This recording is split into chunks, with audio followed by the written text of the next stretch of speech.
안녕하세요. 생생법률쇼 진행을 맡은 이인경 변호사입니다. 법과 친해지는 제법 좋은 방법 생생법률쇼.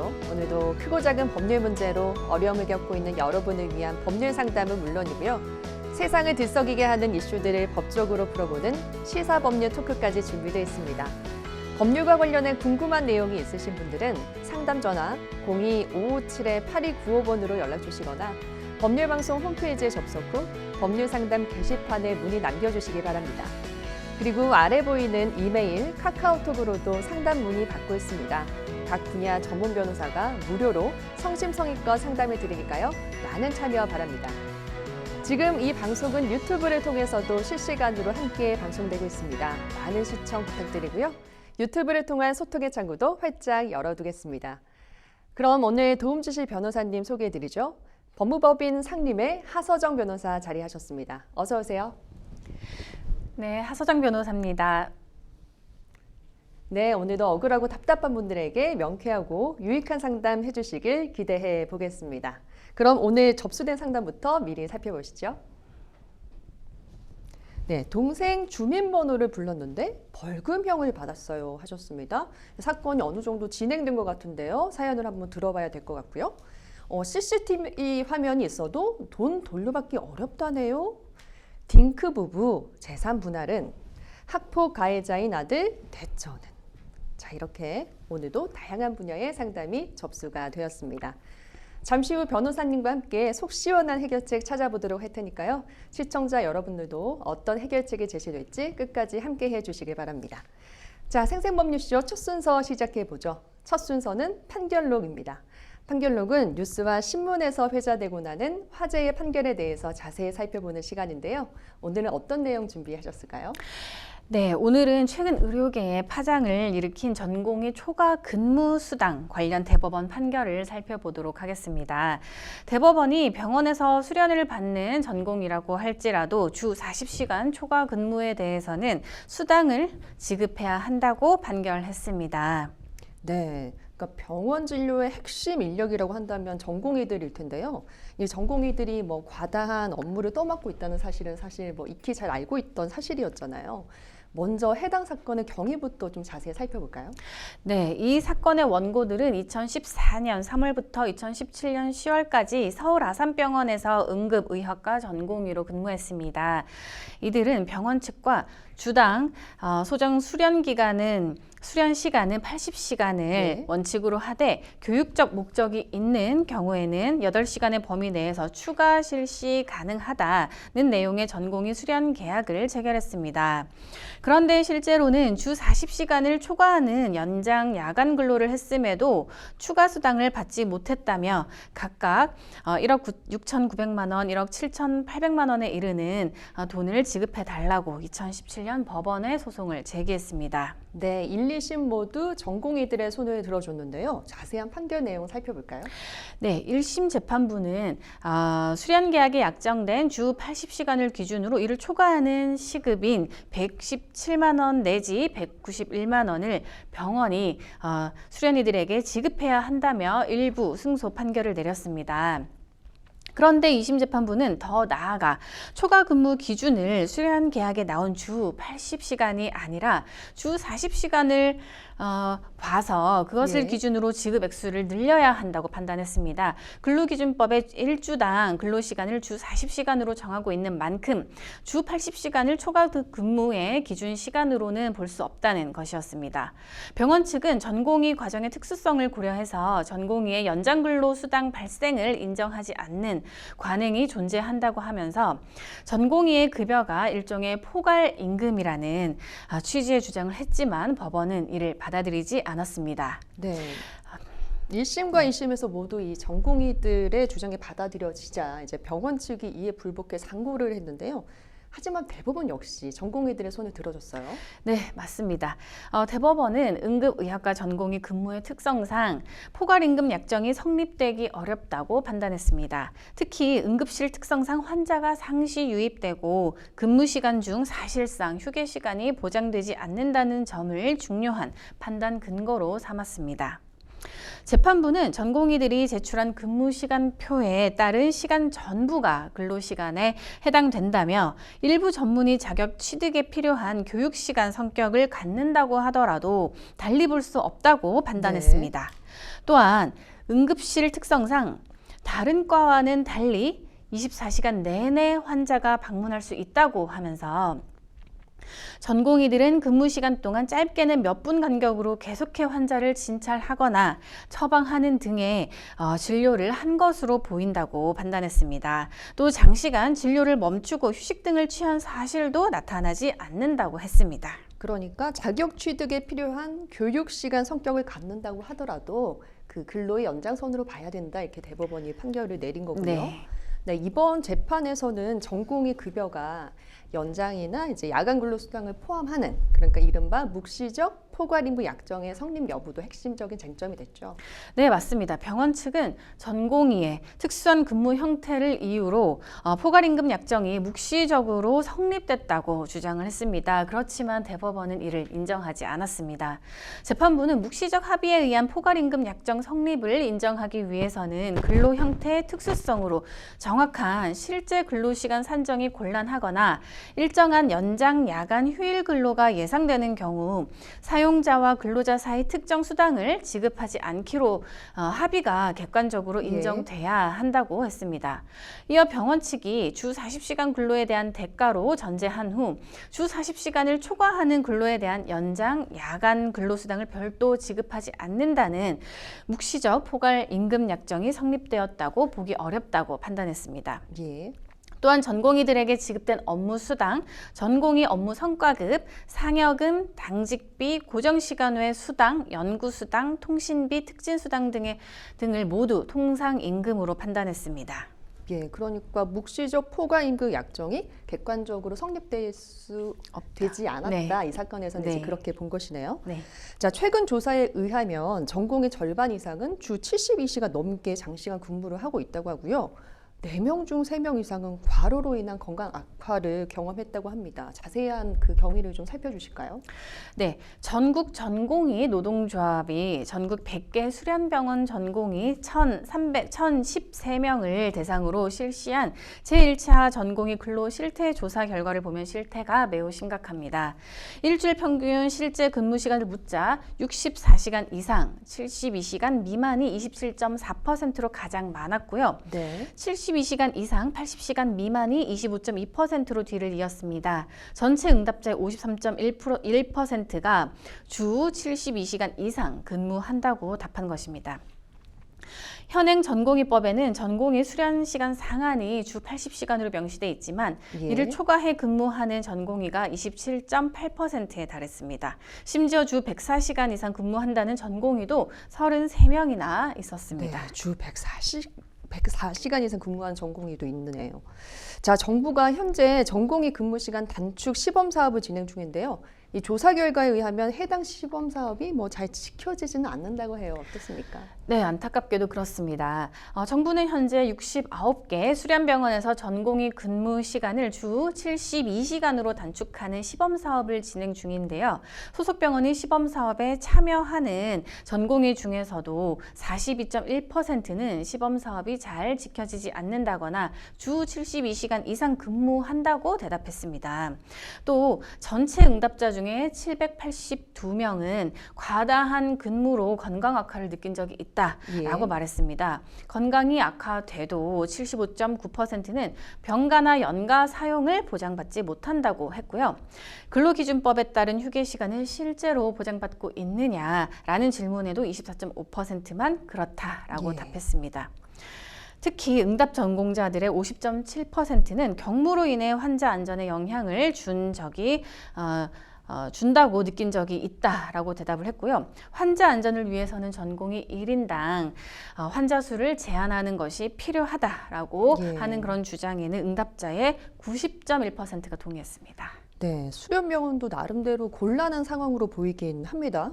이 수련병원들은 대법원 판결의 취지는 인정하지만 이 수련과 노동의 경계가 이제 불분명한 만큼 그런 현실을 좀 감안할 필요가 있다라는 주장을 하고 있기도 하고요. 이대로는 뭐 수련병원 존립 자체가 좀 어려워질 수 있다 이런 우려도 나오고 있어요. 네, 사실 수련병원의 입장도 들어볼 필요가 있습니다. 일부 대학병원장들은 전공의들이 수련을 하는지 노동을 하는지 경계가 모호하다라고 했고요. 의정 갈등 이후에 인건비는 갈수록 치솟고 있어서 이대로라면 수련병원 운영이 어렵다라고 토로했습니다. 네, 그렇군요. 전공의들에게 이 초과 근로수당을 지급해야 된다라는 내용의 저희가 대법원 판결을 판결록에서 살펴봤습니다. 여러분은 지금 생생법률쇼와 함께하고 계십니다.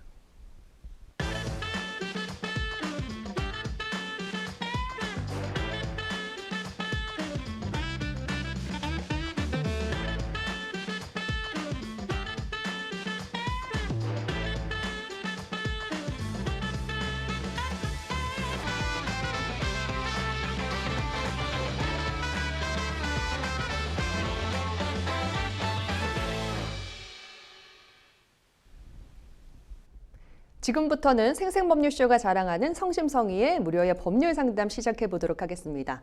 전화 상담부터 시작해 볼까 하던데요. 전화 연결돼 있나요? 받아보죠. 안녕하세요. 네. 어떤 점이 궁금해 연락 주셨을까요? 네, 제가 작년 4월 중순경에 네. 한 건물에 사는 그 사람하고 다툼이 있어가지고 있었는데 그쪽에서 신고를 해가지고 경찰이 나왔습니다. 네. 동네 분과 이제 말다툼이 있으셨던 예. 거예요? 예, 예. 네. 그 경찰관이 나왔는데 제가 그때 술이 좀 약간 좀 취해가 있었고 나왔는데 제가 교통 범칙금이 좀 있어가지고 그게 한 30만 원 정도가 못 주고 있어가지고 기소 중지가 돼 있었거든요. 예. 예, 그래서 내가 그게 임시방편으로 내가 잡혀가기 싫어서 예. 내 동생 주민등록번호를 내가 불러줬습니다. 예, 그러니까 교통벌금이 좀 미납되어 있는 상태여서 그게 혹시나 네. 불리하게 작용할까봐 이제 본인의 신분에 대해서는 이제 밝히지 못하시고 동생 네. 주민등록 번호를 불러주셨다는 얘기죠? 네, 예. 기소 중지가 돼 있어서 예. 내가 돈 30만 원 때문에 잡혀가는 그게 겁이 나서 내 동생 주민등록번호하고 내 번호하고 13자리 중에 네. 끝자리 한 자리만 다르거든요. 예. 동생은 3이나 8인데 그래서 그거를 불러줬는데 나중에 그게 이제 주민등록법 위반으로 그게 네. 아마 돼가지고 또 이제 그 다툼이 있은 거는 그게 아무 그게 없어가 혐의 없은데 가지고 그때 처리가 됐고 예. 주민등록도 위반으로 가서 경찰서에 조서를 받으러 갔습니다. 예. 그 경찰관이 내보고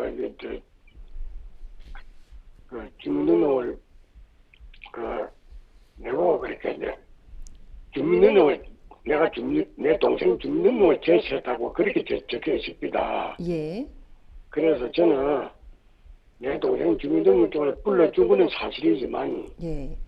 그 동생 주민등록을 가지고 있지도 않았고 예. 제시한 적도 없다. 제시했다면 내 주민등록증하고 면허증이 있었는데 내가 아마 제시를 했다면 내 주민등록증을 제시했으면 했지 내가 동생 주민등록을 가지고 있지 않았다. 내가 그렇게 진술을 했는데 예. 그 담당 경찰이 내보고 뭐라 가라는 게 아니고 판사가 경찰관 말을 믿지 도둑놈 말을 믿겠냐 인정을 해라 이라는 거예요. 예. 그래서 내가 그걸 가지고 있는 주민등록증을 내가 위조를 할 수도 없는 거고 내가 그 동생 주민등록을 빼들어 올 수도 없는 거고 그걸 내가 어떻게 인정합니까? 난 절대 그런 일이 없습니다 하고 내가 진술을 했거든요. 예. 그런데 나 나중에 이제 그게 돼가지고 벌금이 나왔더라고. 200만 원 예. 벌금이 나왔더라고요. 예. 뭐 재판을 받으시거나 약식 기소되시거나 그러셨던 모양이에요. 예, 예. 예, 예. 그래서 벌금이 200만 원 나와서 네. 내가 내 생각에 이건 좀 과하지 않느냐. 뭐 좀 훈방조차도 할 만한 그인데 벌금이 200만 원 좀 많기도 하지만은 예. 그 하다가 내가 이 계기로 해가지고 이제 재판을 받게 되었습니다. 예. 그런데 내가 나이가 많다는 이유로 이제 국선이 감사하게도 국선 변호인이 선정이 돼가지고 예. 내가 변호인 사무실에 가가지고 내가 그대로 말씀드렸거든요. 예, 예. 변호사님 내가 주민등록법을 위반한 거는 내가 사실이지만은 내가 내 동생 주민등록을 내가 제시한 적이 없다. 예. 예, 그렇게 이야기를 했습니다. 예, 알겠습니다. 예, 예. 그래가지고 재판을 했는데 증인으로 나와가지고 내 동생도 나오고 경찰도 나오고 이랬는데 예. 내 동생은 당연히 주민등록을 준 적이 없으니까 그런 게 없다. 그러고 미국에서 그런 이제 처벌 원천인다 하고 진술을 했는데 예. 나중에 그게 내 말을 안 믿고 경찰관 말을 믿어가지고 예. 그게 인용이 안 되고 벌금 200만이 재차 나온 거라요. 그러니까 재차 200만 원 벌금형이 선고가 되셨군요. 예, 예. 네, 아무래도 사건이 어느 정도 진행됐느냐에 따라서 어떤 해결책이 있을지 달라질 것 같습니다. 일단은 이제 주민등록법 이제 위반 혐의로 이제 재판을 받고 계신 것 같고요. 예, 그래서 사건의 경과에 따라서 어떻게 할 수 있을지 옆에 하서정 변호사님 나와 계시거든요. 예. 예, 상담 자세하게 받아보도록 하겠습니다. 예. 예, 안녕하세요. 오늘 상담드릴 하서정 변호사입니다. 아이고, 예, 고맙습니다. 예, 말씀을 이제 잘 들었고요. 그래도 이제 시간 순서대로 말씀을 잘 해주셔서 이해하는 데 예. 어려움이 없었는데, 예. 지금 이제 중간에 이제 말씀을 멈추셨던 거에서 다시 이어가자면요. 예. 약식 명령으로 아마 이제 재판하기 이전에, 재판 전에 먼저 벌금을 내라라는 종이를 아마 받으셨을 테고, 예, 거기에 예, 예. 대해서 예. 이의 신청을 하셨다. 그러니까 즉 정식 재판 청구를 했더니 예. 판사님 앞에서 이제 재판이 열렸는데 예. 그때도 경찰도 증인으로 나왔고 또 동생도 예. 증인으로 나왔는데도 예. 경찰의 진술, 경찰의 주장을 판사가 이제 받아들여서 그대로 그 원래 나왔던 벌금이 지금 다시 또 나왔다라고 예. 하는 것 같은데요. 지금 네. 그렇다면은 그 정식 재판을 하신 부분이 1심이었을 것 같아요. 예, 예. 그러면 그 이후에는 그 판결을 받고 나서 불복을 해서 다시 항소를 하셨는지 아니면 그냥 받아들이셨는지 좀 질문 좀 드릴게요. 항소를 네. 내가 재심 청구를 해서 내가 항소를 하러 갔는데 네. 내가 항소를 안 하고 그냥 예. 내 생각에 예. 그 진정서로 이어볼까 이거 하고 그게 생각 중이고 이렇게 가지고 있습니다 지금. 지금 그러면은 네. 그 1심 이제 지금 그 증인 신문도 했다 그러셨는데 예. 그 판결문 그러니까 이제 그때는 피고인도 직접 이제 출석해서 재판장님의 선고를 들으실 텐데 지금 네. 그 상담자님께서 재판정에 가셔서 판사님의 선고를 들은 날은 언제예요? 이게 올 8일입니다. 8월이에요. 예. 그게 그렇게 열린 게 한 번인 거죠. 그러니까 한 번이란 말은 뭐냐면 판결문으로서 받은 거는 한 번인 거죠. 예, 예. 한 번인데 그렇다면은 사실 그때 8월에 받으셨으면 그로부터 일주일 내에 7일 이내에 불복하는 항소장을 내셨어야 됐는데 그때 이제 우리 상담자님께서는 스스로 판단하기에 이거는 불복해서 항소로 다투는 것보다 진정서를 내면 달라지지 않을까라고 해서 지금 진정서를 낼지 말지 고민을 하고 계신다는 거죠. 네, 맞습니다. 예. 예, 그러면은 그 8월 선고를 받은 날로부터 일주일 지난 그 날 며칠인지는 정확하게 제가 파악이 안 됩니다만은 그때 이 사건은 우리 상담자님이 판사님의 판결을 받아들이는 것으로 인정돼서 확정되었고 종결됐거든요. 네네. 네, 그래서 이 사건에 대해서는 사실 재심을 할 수가 없고 진정서를 낸다 그래도 진정서를 뭐 기존의 재판부에게 한번 읽어보게 하는 그런 뭐 편지의 의미 그 정도만 있는 것이지 그 내용에 대해서 달라질 것은 사실 지금 전혀 없는 상황이에요. 그 법적으로 그렇게 선고가 났으면 일주일 이내에 나는 이 재판이 잘못됐다라고 생각을 한다라고 해서 항소를 제기하셨어야 되거든요. 그 항소를 제기 안 하셨으면 이 판결을 제가 받아들이겠습니다라고 법원에다가 밝히는 것이나 사실 다를 바 없어요. 왜냐하면 그때 재판정에 가셨을 때 판사님이 분명히 이렇게 말씀을 하셨을 거예요. 하지 않는 일이 결코 없거든요. 지금 이제 선고를 듣는데 여기에 대해서 불복하는 경우에는 7일 이내에 항소를 해라라는 말씀을 꼭 하셨을 겁니다. 근데 그것을 그런 들은 적이 없고 예. 네, 네, 들으셨을 거예요. 네. 예, 안 들었으면 못 들었습니다. 안 들었습니다. 네. 네. 내가 그런 걸 알았으면 내가 했을 텐데 네. 나는 당연히 내가 그 진실을 말했기 때문에 네. 그게 참조가 돼가지고 네. 벌금이 조금 적게 나오든가 네. 그러면 무죄는 안 나오겠지만은 네. 내가 그렇게 해야 되겠었는데 마지막 그 판결할 때에 뭐 항소해라 뭐 이유 있으면 그걸 해라 그 소리를 들은 적이 없습니다. 네. 그래서 내가 우리가 무식한 사람들이 그래 그 때문에 아마 이런 걸 다 이게 내가 진정서를 엮거나 그래 해봤자 아무 효력이 없다 이 말입니까? 네, 아무 효력이 없습니다. 그냥 뭐 판사님께 전달은 될 것 같기는 한데요. 예. 네, 그러니까 실질적인 지금 우리 상담자님께서 바꿀 수 있는 것은 아무것도 없고 그 벌금이 나왔다고 했잖아요. 예. 그 벌금을 납부하셔야 됩니다. 안 그러면 그 벌금에 대해서 노역장에 가셔서 일을 하셔서 그 벌금을 대신 이렇게 까야 된다고 표현해도 되나요? 어쨌든 벌금을 없애는 그런 처분을 받으실 수도 있어서 억울한 일 당하고도 그냥 참아야 된다 이 뜻이다 그게. 지금 네. 상황은 왜 그러냐면 판사님께서 그런 말씀을 안 하시는 일은 사실 없는데 이제 못 들었다고 하시지만 말씀을 하셨을 거고요. 또 판결문을 받아보시면 거기에 기재가 되어 있기 때문에 지금 사실 그 기회를 불복할 수 있는 억울한 것을 다시 항소할 수 있는 기회를 안 준 것이 아니라 우리 상담자님께서 안 하셨기 때문에 본인 스스로 판단하기에 진정서를 내는 걸로 바꿔야겠다라고 했기 때문에 그건 법적으로 마련된 절차가 아니거든요. 지금 이제 그래서 이제 거기에 대해서 다시 불복하거나 해결할 수 있는 방법은 없고 지금 상황에서는 그 벌금을 받아들이고 납부하시는 것밖에는 방법이 없을 것 같습니다. 그럼 벌금을 받아서 납부를 하고 네. 그 경찰을 내가 고소할 수 있습니까? 아까 말씀 중에 도둑놈 그런 발언을 네. 했다라고 네. 하셨거든요.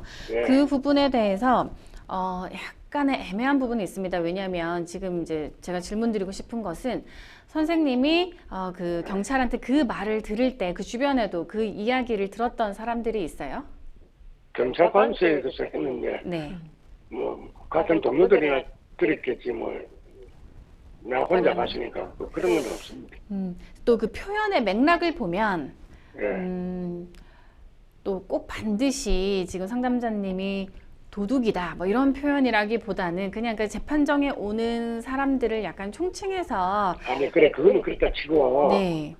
그 조사 경찰을 내가 고소를 하는 게 아니라 네. 최초에 내가 주민등록을 제시했다고 네. 그렇게 말한 그게 최초에 그 사건 현장에 온 그 경찰을 내가 위증죄나 뭐 증거도 없잖아요. 그거를 갖다가 내려가서 그렇게 했으니까 네. 그 사람을 고발할 수 있나 이 말입니다. 그것도 가능합니다. 왜냐하면 네. 만약에 실제로 이제 주민등록증을 제시한 사실이 없고 주민등록 번호만 이렇게 이야기했을 뿐인데 아무런 이제 그 실제 그 경찰관의 기억과 다르게 네. 즉 그 경찰관도 나는 주민등록증 제시를 받은 적이 없고 그냥 주민등록 번호에 대해서 얘기를 해주길래 뭐 받아 적는다든지 그랬을 뿐인데 그 본인의 기억이 분명함에도 불구하고 거짓말을 해서 증언을 법정에서 허위로 했을 경우에는 위증죄로 처벌이 되거든요. 그래서 그 경찰관을 위증죄로 고소를 할 경우에는 실제로 이 경찰관이 자신의 기억과 다른 진술을 했는지를 판단을 하게 됩니다. 그래서 변호사님, 네, 장시간 고맙습니다. 나도 자식 키우는 사람이 네, 내가 내 노을장에 가서 한 20일 일하면 되겠다 싶어서 네, 내가 이런 마음도 먹고 있었는데 네. 내가 또 괜히 경찰관으로도 고소를 해가지고 또 그렇게 그때는 그 경찰관한테 내가 그것도 하게 돼서 네. 그냥 내가 노을장에 가서 일로 하겠습니다.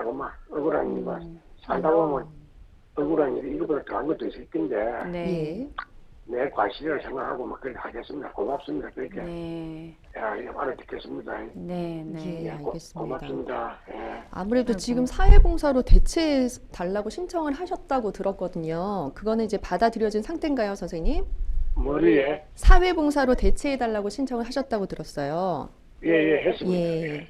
예, 그렇게 사회봉사로 좀 대체하셔가지고 지금 선생님 사건은 이제 법적으로 풀려고 한다면 지금 법적인 절차 안에서는 다 종결이 된 상태예요, 선생님.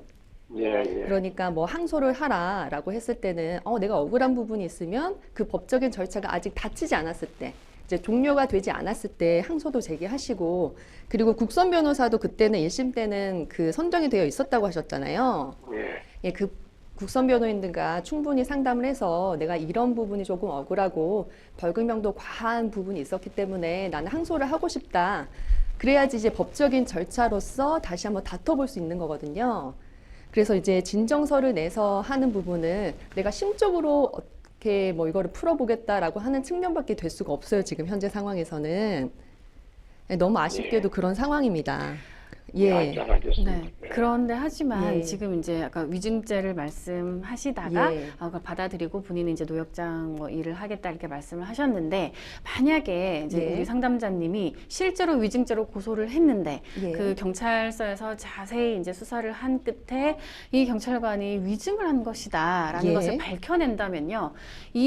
그 위증죄로 처벌을 하고 그 결과를 바탕으로 예. 지금 이제 주민등록법 위반으로 처벌된 우리 상담자님이 재심을 청구할 수 있어요. 예, 그렇죠. 위증죄로 예. 처벌이 된다면 그것은 우리 재심 청구 사유가 되기 때문에 위증죄로 처벌만 된다면 재심으로서 이제 주민등록증을 제시한 것이 아니라 주민등록 번호를 예. 내가 이야기를 해서 잘못을 한 것이다. 뭐 이렇게 그 죄목과 그 예. 적용 법조를 조금 달리해서 다시 제대로 된 재판을 받을 수는 있습니다. 다만 그 위증죄로 처벌을 한다는 것이 이 경찰관이 단순히 실제 사실과 다른 이야기를 했느냐를 넘어서 경찰의 기억과 다른 이야기를 했느냐, 일부러 그렇게 얘기했느냐를 예. 밝혀내야 하는 것이기 때문에 그런 점을 생각하면 위증죄로 처벌하기까지가 결코 녹록하지는 않겠다라는 생각은 들지만 어쨌든 만약에 위증죄로 처벌에 이르게 된다면 지금 우리 상담자님이 답답하고 억울해하셨던 분도 한 번에 풀어진다는 것은 또 이 자리를 빌어서 말씀을 드리겠습니다. 예, 제가 이제 부연해서 이제 설명을 드리려고 했었는데 하서정 변호사님이 정리를 잘해서 말씀을 주셨어요. 혹시나 너무 억울하다, 난 다시 한번 다퉈보고 싶다 하시면 그 조사했었던 경찰관을 위증죄를 고소를 하셔서 그 위증에 대한 것들이 확실해진다고 한다면 그 판결문이나 그 확실해진 상황과 증언 그리고 증거들을 가지고 재심을 청구할 수도 있다라고 말씀해 주셨어요. 그러니까 그런 부분도 있으니까 오늘 차분히 이 생각을 좀 해보시고 그 차후에 그 결단 내리실 때 참고를 해주셨으면 좋겠습니다. 예, 감사합니다. 예, 오늘 상담은 여기까지 하겠습니다. 예, 고맙습니다. 예, 고맙습니다. 예, 이제 오늘 사연에서는 타인의 주민등록증을 제시한 것이냐 아니냐 이게 좀 쟁점이 된 사건이긴 했었는데요. 네. 그 부분에 대한 부연 설명을 좀 해주실까요? 네, 주민등록증을 제시하는 것과 주민등록 번호를 타인의 것을 이제 불러주는 것 모두 주민등록법 위반 행위이긴 하지만 적용 법규가 좀 다릅니다. 예. 그래서 아무래도 지금 상담자님이 억울해하시는 것은 주민등록증을 가지고 다니거나 남의 것을 제시 제시한 적이 없는데 그 예. 번호를 잘못 불렀다고 해서 실제 사실과 다른 이야기를 하니까 억울하게 생각하시는 것 같은데요. 실제로 약간의 이제 적용 그 처단형의 범위는 약간의 차이는 있기는 합니다. 예. 이제 그 정도의 차이이고요. 어쨌든 둘 다 근데 그렇다고 해서 주민등록 번호를 말하는 것은 그 처벌되지 않는 행위냐, 그렇지는 않긴 합니다. 예. 그것 또한 처벌이 됩니다. 예, 그렇군요. 그리고 이제 억울한 측면이 있으면 항소를 했었어야 되잖아요. 그 네. 절차 안에서 해결을 해야겠죠, 네. 변호사님. 맞습니다. 그러니까 국선 변호인도 있었기 때문에 예. 그렇게 이제 선고를 받은 뒤에 본인이 이제 항소를 할지 말지를 결정을 할 때는 그 변호인에게 조언을 구해서 이것에 대한 법적인 효과에 대해서 정확하게 설명을 들은 뒤에 나아가셨으면 좋았을 거라는 생각이 듭니다. 네, 경찰에게 동생의 주민번호를 이제 불러준 분의 사연을 저희가 살펴봤습니다. 여러분은 지금 생생법률쇼와 함께하고 계십니다.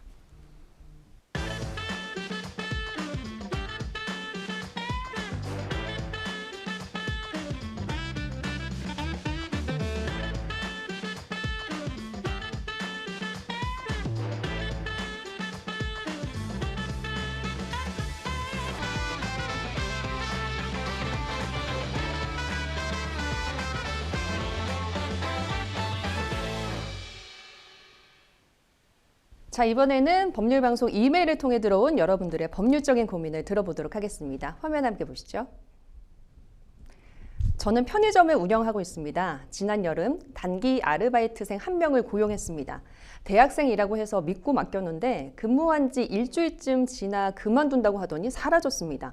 확인해보니 여러 장의 교통카드를 돌려가며 200만 원 정도를 충전했더라고요.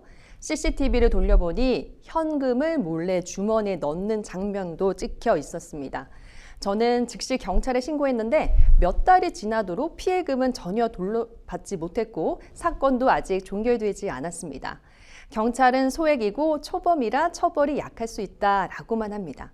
저는 화도 나고 답답한 마음입니다. CCTV 증거도 있고 고의로 훔친 것이 분명한데도 이렇게 시간이 오래 걸리고 돈도 못 돌려받는 게 맞는 일인지 답답합니다. 요즘 편의점이나 카페, 학원 등 소규모 점포에서 이런 사건이 많은 건 알고 있었는데 저도 당할 줄은 몰랐습니다. 어떻게 해야 다시 돈을 받을 수 있을까요? 하셨어요. 자, 먼저 이런 경우는 직원의 횡령일까요? 절도일까요? 아니면 두 가지 모두에 해당될까요, 변호사님? 타인의 재물을 보관하는 자가 그 재물을 돌려주지 않고 자기 것으로 만드는 그 불법 영득 의사를 표현하는 행위는 횡령이고요. 예. 타인의 재물을 보관하는 지위에 있지 않은 자가 어떤 타인의 물건을 자신의 것으로 이제 은닉하거나라고 해서 타인이 찾을 수 없도록 만들면은 그것은 절도입니다. 지금 이 편의점 아르바이트생 같은 경우에는 대개의 경우에는 이거 포스기라고 하나요? 네. 편의점 내에 보관하고 있는 돈에 대해서 사실 보관하고 있는 자라던가 그것을 어떤 지위 하에서 본인의 관리 하에 있다라기보다는 편의점 주인이 관리하고 있는 경우가 많고 거기에 예. 이제 부수적인 보조적인 일만 수행하는 경우가 많아서요. 그럴 때는 지금 사연과 같이 주머니에 본인이 이제 몰래 돈을 이제 넣어서 가져가는 뭐 이런 행위들은 절도라고 할 수 있겠고요. 아예 그 편의점 주인이 완전히 이제 우리 편의점 그 아르바이트생에게 맡겨서 실제로 그 관리하고 그 돈에 대한 어떤 그 보관하는 지위까지 인정이 된다면 횡령이라고 할 수 있겠습니다. 네, 이 상담 주신 분은 이 피해금이 200만 원 정도라 소액이라 거기다 초범이라서 처벌이 약할 수 있다 이런 얘기를 들었다고 해요. 실제로 처벌 수위는 어떤가요? 네, 우리 형법상 절도죄는 6년 이하의 징역 또는 1천만 원 이하의 벌금에 처해집니다. 근데 말씀하신 것처럼 200만 원 정도는 뭐 크다면 큰 돈이지만 통상 이제 그 우리 법적으로 규정하기에는 다소 소액이라고 판단하는 것이 일반적이고요. 예. 그리고 다른 전과가 없이 초범이라고 한다면 아주 그 선처가 되는 경우에는 기소유예까지도 이루어질 수가 있고 약식 명령으로 벌금형이 나오거나 또 아주 이제 그래도 엄하게 처벌된다고 해야 뭐 집행유예가 될 것 같습니다. 네, 뭐 실질적으로는 사실 돈을 회복받아야 되는 문제가 있잖아요. 네. 어느 정도의 시간이 걸릴 것이라고 예상이 좀 되십니까? 돈을 받는 문제는 사실 뭐 그냥 이 이 가해자, 즉 우리 예. 그 편의점 아르바이트생이 200만 원 정도를 뭐 마음만 먹으면 지금 이제 어디 가서 아르바이트를 해서라도 벌 수 있고 예. 마련할 수 있는 돈이라고 할 수 있어서 본인이 처벌받지 않겠다. 그리고 우리 상담자님한테 용서를 구하고 사죄를 하겠다 그런 의지가 강하면 사실 지금도 문제가 된 즉시 돌려주는 경우가 굉장히 빈번합니다. 그런데 돈이 없고 거기에 대해서 죄의식이 적다거나 아니면은 돈을 마련할 방법이 전혀 없는 분이라고 하면 없는 사람한테 그걸 만들게 하기는 또 쉽지 않은 거라서 예. 무한정 못 받을 정도로 길어질 수도 있겠습니다. 그래서 사실 돈을 언제까지 받아낼 수 있느냐라는 질문은 사실 명확한 예. 답변을 드리기는 어려운데 보통의 형사 절차 진행 기간을 말씀을 드리자면요. 수사를 하고 그것을 이제 기소하고 법원의 재판까지라고 생각을 하면 6개월에서 1년 정도 예상을 하셔야 됩니다. 네, 아직 사건은 뭐 종결되지 않았습니다만 아르바이트생을 찾고 나서도 피해금 회복이 되지 않은 채로 사건이 종결될 가능성도 그렇다면 있을 수 있겠네요. 네, 맞습니다.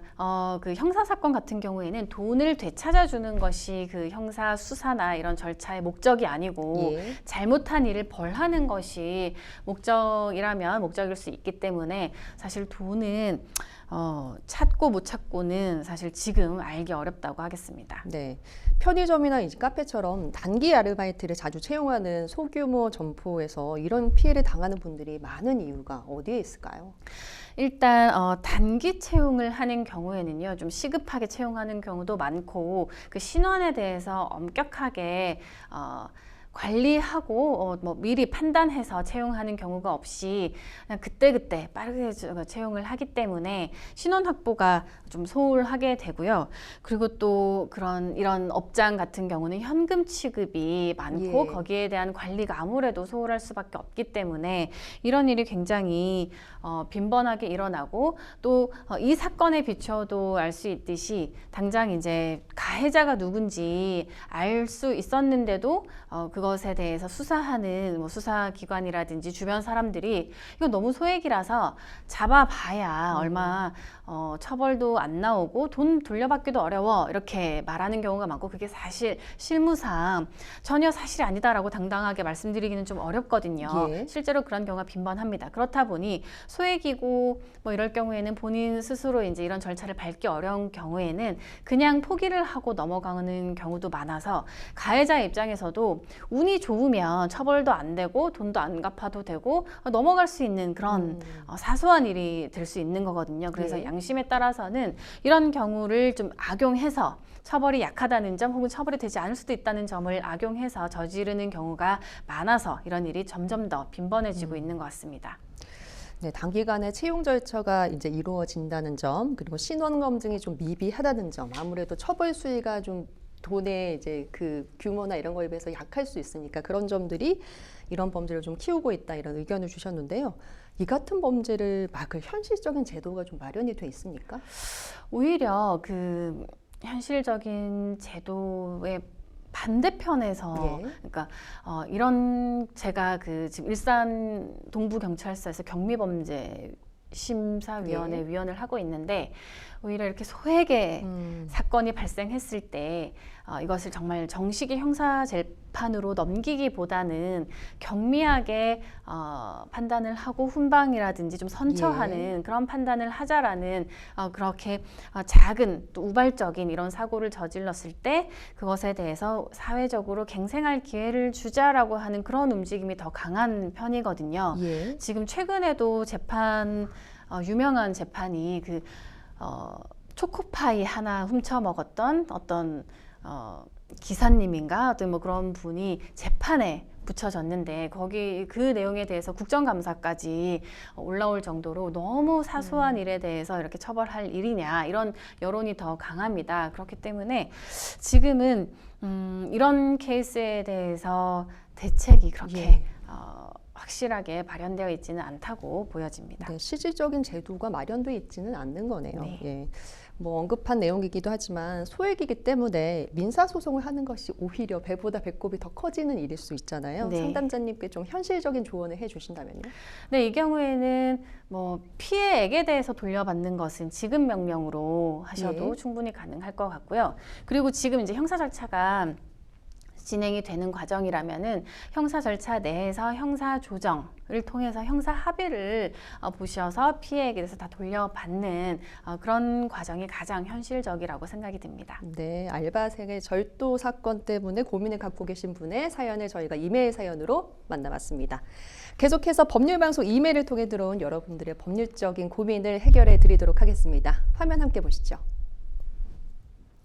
이혼을 앞둔 40대 초반 남편입니다. 아내와는 혼인 기간을 10년 유지했고 아이 없는 딩크 생활을 이어왔습니다. 그런데 아내가 2년 전부터 외도 상태였다는 걸 알게 됐어요. 상대가 유책 배우자인 만큼 이혼 과정에서 최대한의 재산 분할을 받아내고 싶습니다. 가장 큰 재산은 현재 살고 있는 실거래가 10억 원가량의 아파트인데요. 결혼 당시 대출 없이 장모님이 아내에게 증여해 주었습니다. 제 명의가 아닌 점이 마음에 걸리는데 이 아파트를 재산 분할 대상으로 삼을 수 있나요? 그리고 아내는 자신의 외도 사실을 인정하고 사과했지만 결혼 생활 내내 임신 문제로 갈등이 컸다면서 혼인은 사실상 파탄난 상태라고 주장하고 있습니다. 자신은 아이를 원했지만 저는 아이를 원치 않아 결혼 생활이 근본적으로 유지될 수 없었다고요. 저는 결혼 초부터 딩크를 확고하게 주장했던지라 억울합니다. 제 입장을 다 알고 시작한 결혼 생활에서 이제와 책임을 물을 수 있는 건가요? 하셨습니다. 이번 사연 어떻게 들으셨어요, 변호사님? 네, 이혼 과정에서 재산 분할과 위자료가 얽혀 있는 문제고요. 그러니까 위자료를 받아야 될 만한 그런 어떤 피해를 예. 입으신 분이 실제로는 이 이혼을 통해서 부부와 함께 보유하던 재산의 많은 부분을 빼앗길 수 있는 그런 상황이 얽혀 있는 그런 사연입니다. 네, 유책 배우자라고 하면은 재산 분할에 있어서 불리하게 작용할 것이다.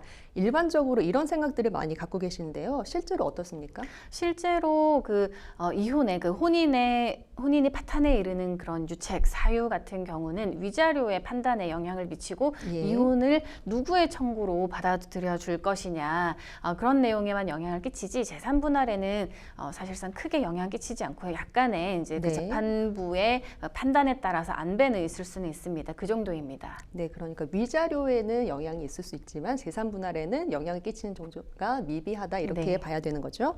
자, 그렇다면 상담자분 경우에 재산 분할이 어떻게 진행이 될까요?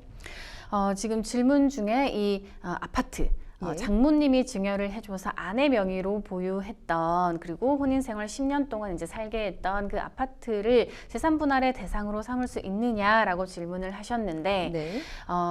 일견 그냥 언뜻 생각하면 오로지 그냥 아내의 특유 재산이라고도 생각이 될 수 있겠지만 이 경우에는 많은 경우 판례상 재산 분할의 대상으로 삼아서 분할을 받게 됩니다. 그래서 질문에 답변을 드리자면 우리 상담자님은 이 집을 재산 분할의 대상으로 삼으셔도 충분히 됩니다. 네, 아내가 유책 배우자인데 위자료 책정은 가능할까요?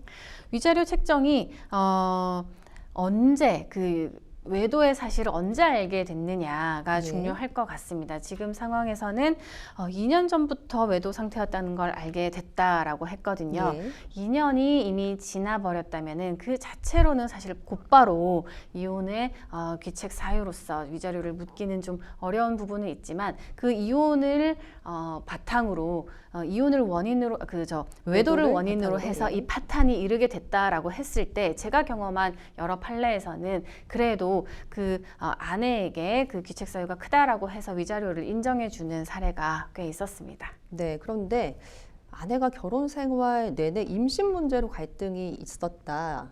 갈등이 아주 컸다 이렇게 주장하고 있단 말이에요. 이 부분은 어떻게 봐야 될까요? 지금 그러니까 혼인할 무렵에 예. 두 당사자가 확실하게 어느 합 일점을 찾아서 결혼을 한 상태였다면은 그 약속을 어긴 쪽이 귀책 사유가 있는 것이라고 예. 볼 수도 있겠고요. 만약에 그런 합의가 된 그런 상황이 없었다면 일방의 주장을 강요하는 쪽이 그때는 좀 기책 사유가 있다라고 볼 수 있겠습니다. 네, 뭐 상담자님이 많이 억울하시다 그렇다면은 아내와 바람을 피운 외도를 한 상대에게 상간 소송을 제기하는 것도 가능할 것 같은데요. 네, 가능합니다. 이 경우에도 만약에 3년이 지나지 않았다면은 상대방에게 그 상간남이라고 예. 표현을 하는데 그 상대방에게 위자료를 청구할 수 있습니다. 네, 마지막으로 상담자에게 조언 한 말씀 짧게 해주신다면요. 네, 상대방이 상대방은 딩크, 그 아이를 예. 갖느냐의 문제로 혼인이 파탄에 이르렀다라고 주장을 하고요. 지금 상담자님은 아내의 외도를 이유로 혼인 관계가 파탄에 이르렀다라고 주장을 하고 있는데요. 그 상대방이 주장하는 이유에 대해서도 확실한 그런 반박, 항변할 수 있는 내용을 준비를 해두셔야 될 것 같고요. 지금 상담자님이 주장하는 내용에 대해서도 그로 인해서 파탄에 이르렀다는 그런 이야기를 잘 설득할 수 있을 만큼 준비를 해두시면 좋을 것 같습니다. 네, 아내 외도 때문에 이혼을 고민 중인 분의 사연을 저희가 이메일 사연으로 만나봤고요. 마지막 이메일 상담 사건 살펴보시죠. 아이가 학폭 가해자로 지목돼서 학폭위가 열릴 수 있다고 합니다. 처분에 따라 학교생활기록부 기록을 영영 지울 수 없다고 하는데 그렇다면 대학에 가거나 취업할 때 영향이 있을까요? 아이에게는 왜 그랬냐고 잘 다그치는 중입니다. 너무 강한 처분을 받지 않았으면 좋겠는데 어떻게 대처해야 좋을까요? 학폭 상담 받을 수 있는 곳도 있는지 알려주세요 하셨습니다. 자, 학폭을 하게 되면은 대체적으로 어떤 처분이 내려지는 거죠? 학폭을 하게 되면요. 학교폭력 예방 및 대책에 관한 법률 17조에 따라서 9가지의 조치가 취해질 수 있습니다. 그 중에서 이제 몇 가지 중복 또는 한 가지로 처분이 내려지게 되는데요. 예. 가볍게는 서면 사과가 있을 수 있고요. 가장 무겁게는 퇴학이 있을 수 있습니다. 다만 퇴학은 의무 교육 하에서는 퇴학 조치는 이루어지지 않고 이제 강제 전학이 될 것이고요. 그 양극단 내에는 뭐 학교에서 봉사, 사회 봉사, 출석 정지 뭐 이런 내용, 전학 뭐 이런 내용들이 있습니다. 이런 부분들의 조치를 받을 수 있게 됩니다. 네, 학교생활기록부에 학폭이 그대로 뭐 기재가 되는 건가요? 네, 됩니다. 학교폭력 조치 사항은 예. 학교생활기록부에 기재가 되게 되어 있습니다. 네, 그러면 학교생활기록부에 이런 내용이 남게 되면 아무래도 대학이나 아니면 앞으로 취업할 때 당연히 영향이 있을 것 같은데요. 네, 영향이 있을 수 있습니다. 다만 이제 졸업할 때 삭제되는 조치가 있는데요. 예. 서면 사과나 접촉, 협박, 보복행위 금지, 그러니까 피해자에게 그렇게 접촉하거나 협박하거나 보복행위 하지 말라라는 그런 처분이 내려지고 또는 학교에서 봉사하라라고 하는 1호에서 3호 내의 조치가 이루어지면 그 부분은 졸업과 동시에 그 학생부 기재가 삭제가 됩니다. 하지만 그 넘어서는 조치 4에서 6호 또는 그 8에서 9호는 그대로 이제 보존이 되기 때문에 입학 시에는 입시 시에는 불리하게 작용할 수밖에 없습니다. 그러니까 가장 유리하게는 약한 처분을 받아야 그 삭제가 될 수 있는 거잖아요. 네. 그럼 강한 처분을 받지 않기 위해서는 어떤 대응이 좀 필요할까요? 가장 중요한 조치라고 한다면요. 그 피해자에게 용서를 받는 것이 예. 가장 중요합니다. 그리고 진심 어린 이제 사과를 하고 반성하는 태도를 보이는 것, 그리고 재발 방지가 정말 그러니까 믿을 수 있게 되는 예. 것, 그리고 추가적인 어떤 피해자에 대한 가해가 있다든지 학교 생활 내에서 다른 모습이 보여지지 않는 것이 중요합니다. 그래서 피해 학생과 진심으로 화해를 할 수 있어야 되고요. 그 다음에 피해 회복을 위해서는 뭐 치료비를 지원한다든지 여러 가지 심리적인 안정을 위해서 피해자가 요구하는 그런 조치를 지원을 한다든지 그렇게 여러 가지 조치가 필요할 수 있겠습니다. 네, 그러니까 피해자로부터 용서를 받거나 합의를 받는 게 가장 네. 중요할 것 같네요. 네, 학교폭력 관련 상담을 받을 수 있는 방법 알려주실까요? 우선 학교 내에 전담 기구가 대개 설치가 되어 있는 것으로 알고요. 그리고 위라고 하는 위 센터가 있습니다. 그리고 학교에도 상담 교사님이 있어서 요청을 드릴 수 있고 교육청에는 또 예. 학교 폭력 상담 센터가 있는데요. 지금 안내되는 것처럼 교육부, 여성가족부, 경찰청에 117번을 연락을 하면 상담을 받을 수 있고요. 또 청소년 사이버 상담 센터에는 1388을 전화를 거시면 지금 이제 이런 일이 생긴 것에 대해서 상담을 자세히 받으실 수 있습니다. 네, 마지막으로 상담자에게 짧게 조언 한 말씀 해주신다면요. 네, 학교 그 부모님께서는요, 자녀를 예. 다그치기보다는 그 행동이 왜 그렇게 됐는지를 잘 파악을 하시고 변호사 상담을 통해서 대처를 하시는 게 좋겠고요. 학생들은 먼저 그 피해 학생과 진심 어린 사과를 하는 방법을 찾으시기 바라겠습니다. 네, 그러니까 진심 어린 사과와 피해자로부터 용서를 받는 일이 가장 시급할 것 같습니다. 자, 이렇게 생생법률쇼 오늘 여러분들의 상담을 받다 보니 마칠 시간이 다 됐는데요. 오늘 함께해 주신 하서정 변호사님 감사합니다. 감사합니다. 네, 법률 상담 참여 방법 짧게 안내해 드리겠습니다. 전화 02-557-8295번으로 연락 주시거나 홈페이지 접속 후에 법률 상담 게시판 이용하셔도 좋고요. 그리고 이메일, 카카오톡으로도 여러분들의 상담 받고 있습니다. 각 분야 전문 변호사가 무료로 성심성의껏 상담해 드리니까요. 많은 참여 부탁드립니다. 저희는 여기서 물러나겠습니다. 생생법률쇼 시청해 주신 여러분 고맙습니다.